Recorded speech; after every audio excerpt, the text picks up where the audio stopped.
Auzubillahiminash-shaytanir-rajeem. Bismillahir-rahmanir-rahim. This is your social studies lecture. Today we are discussing chapter 5, and the name of the chapter is Industrialization in the Muslim World.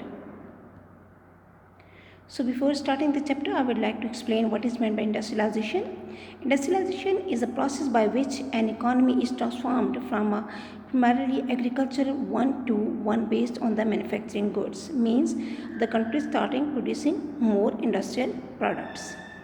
The second term which is used in the name of the chapter, that is a Muslim world.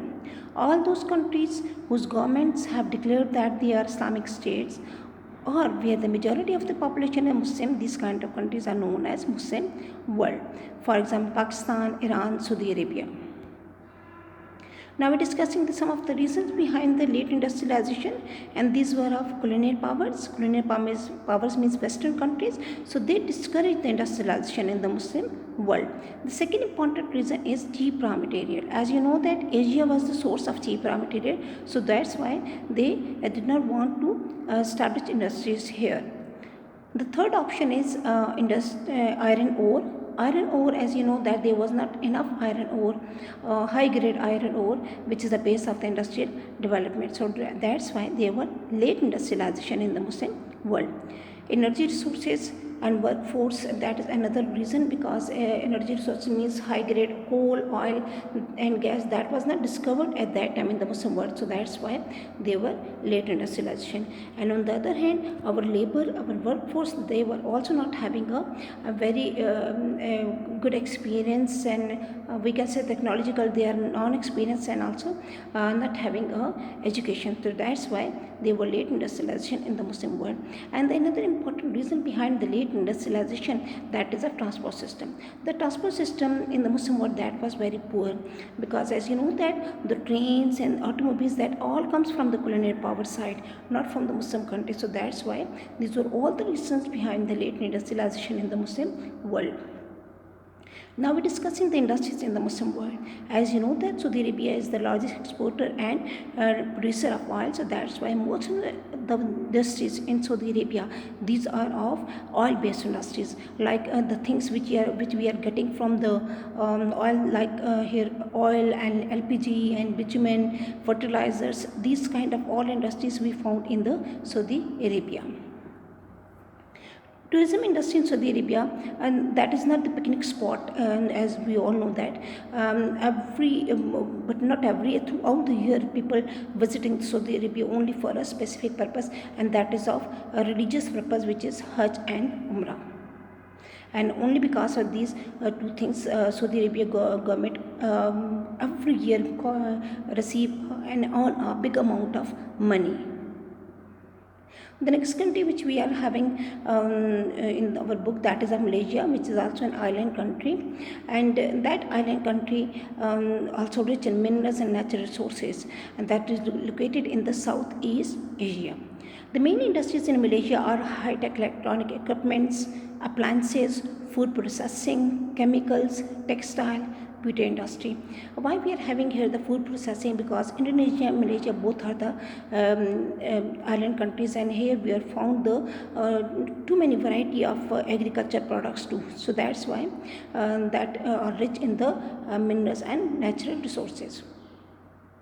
Tourism industry is also very important in Malaysia, and we can say that from their industries and also from other things, another main source of their income is tourism. And why tourism? Because as you know that is consists on more than 800 islands, so that's why every island also having a very beautiful beaches, which attracts the people from the different part of the world. Here we are found the Tamuran Falls, which is located in the Langkawi region, and then Old Neha Cave, which is located in the Sarawak island. And why it is very important? Because it is big enough that we can park at least 47 jumbo Boeings in it. And the another most important thing, that we also found the world's largest flower refugia in the island of Sabah. So that's why the second major industry of Malaysia is tourism. The third country in our book, that is of Indonesia, and as we know that Indonesia is the one of the largest island country, and also of the first largest populated country of the Muslim world. and it consists on more than 17,000 coral islands, and it means that this country is also rich in minerals and natural resources. The main industries in Indonesia are electronics, textile, chemicals, paper factories, shipyards, and petroleum. It means that most of the factories or the industries of Indonesia and Malaysia are same, because both are the neighboring countries and both are the rich in minerals and natural resources. Like Malaysia, the major source of income of Indonesia is also tourism industry. As I told you that it consists of more than 17,000 islands. So it means that in every island also having a beautiful beaches and history, culture, each and everything which attracts the tourists to visit the Indonesia. The next country which we are having, and that is of Turkey.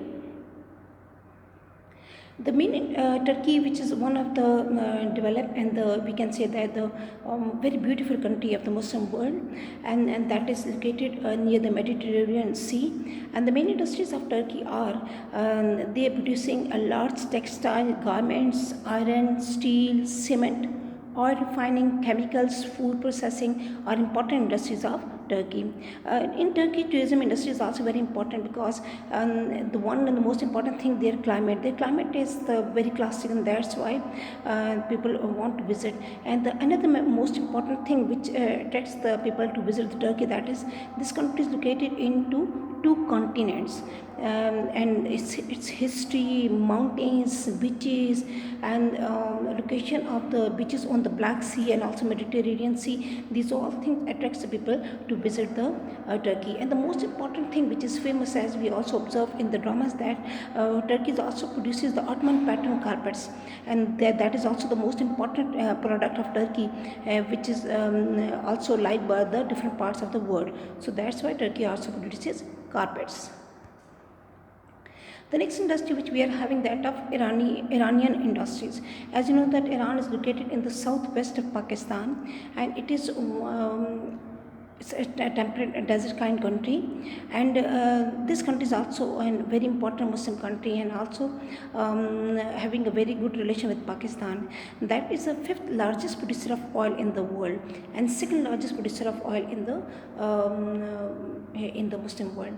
Iran produces carpets, caviars or the fish eggs which they found from the Caspian Sea, textile, petrochemical, automotive goods, plastic goods, means like Saudi Arabia, as this country is also producing a lot of oil, so that's why most of the industries are also based on the oil-based industries we found in the Iran.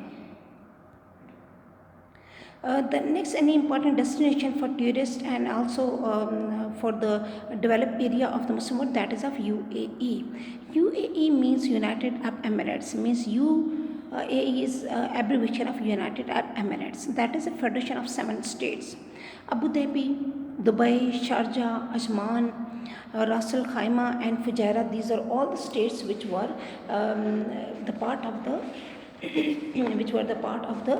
UAE. UAE is the capital of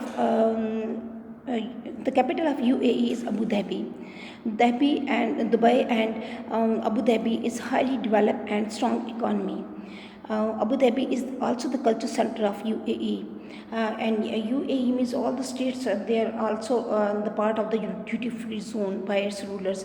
Means if you are having the passport of only Abu Dhabi, then you can visit all the 7 states of UAE, and that kind of free moving from one area to another state, that is known as duty-free zone. Dubai is shopper's paradise. Every year, million of people visits to Dubai for shopping, and the another thing which attracts the people to visit, that is a desert safari, is also a popular attraction for the adventurers. And these are some of the pictures. Look at this. It's looking like a highly developed Western country, and that is one of the important highly developed country of the Muslim world. That is also the tallest building of the world. And just check, it's we can't say that it's a desert country only because of the earning which they got from the oil, and they spent all these things on their development, which make the country a country for the tourist attraction. Next country which we are having, that is a Pakistan. As we know that Pakistan is located in Asia, and that is also the heart of the Asia. We can say that because located in the center of the Asia, and this is an agriculture country, and we are also having too many beautiful places, or most of the industries are based on agriculture products. Means we are having very less number of iron and steel, and also of the electronic industries. These things we are going to import, but we are going to export the agriculture products. The main thing which attracts the tourists to the Pakistan, that is of historic Khyber Pass, which is was and is the gateway to the subcontinent. And another thing, Khanjra Pass, which is one of the, we can say that wonder of the world. That is the highest pass in the world, and that is links the Pakistan to China, and it is located in the Karakoram range. Northern areas of Pakistan are rich in beauty and in natural beauty, and that's why every year too many Pakistanis and also foreigners come and visit this area. But these northern areas were affected because of earthquake in 2005. So that's why we can say that these areas need a rehabilitation for the increasing the tourist number of tourists to Pakistan. The cities of Lahore and Peshawar are rich in history.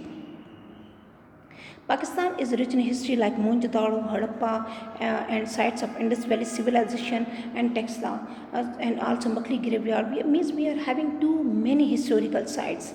And just check this, these are some of the pictures. Some Makli graveyard in Sindh, and that is also the Mohenjo-daro ruins. So it means that we are having too many historical spots in Pakistan which attracts the tourists. So that is all about the today's lecture.